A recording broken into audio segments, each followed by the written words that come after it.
Vertebrates have 7 formin classes. Out of these 7 formin classes, at least one class of formin is regulated by an intramolecular interaction. The plasma membrane of a vertebrate cell has bound inactive rho GDP. This rho is a RAS-related small GTPH. During the regulation of formins by an intramolecular interaction, first of all, the cytosolic GTP is exchanged for the rho-bound GDP. Due to this GTP binding, the inactive rho becomes active. This is the cytosolic formin protein in its inactive form. The formin protein has 3 domains like the RBD domain, FH1 domain and FH2 domain. RBD stands for rho binding domain. FH1 stands for formin homology 1. FH2 stands for formin homology 2. After the activation of membrane-bound rho, the inactive formin protein binds to the active rho GTP through its RBD. Due to this binding, the inactive formin protein becomes active.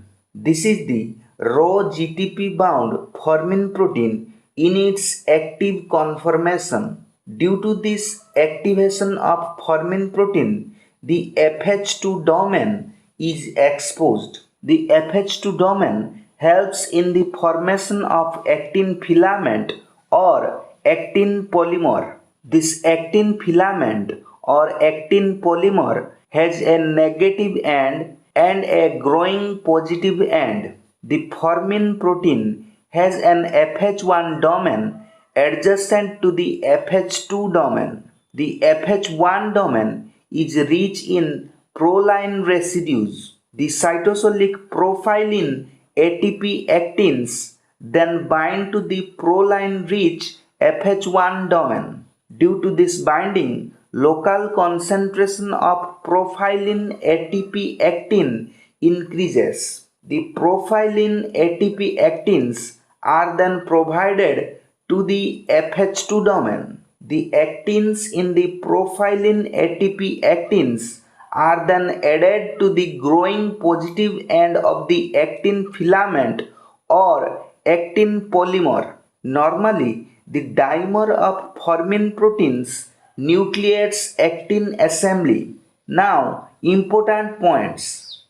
Formins are responsible for the assembly of long actin filaments such as those found in the stress fibers and in contractile ring during cytokinesis. Formins have role in actin nucleation. Formins are found in all eukaryotic cells. Please like, subscribe and share.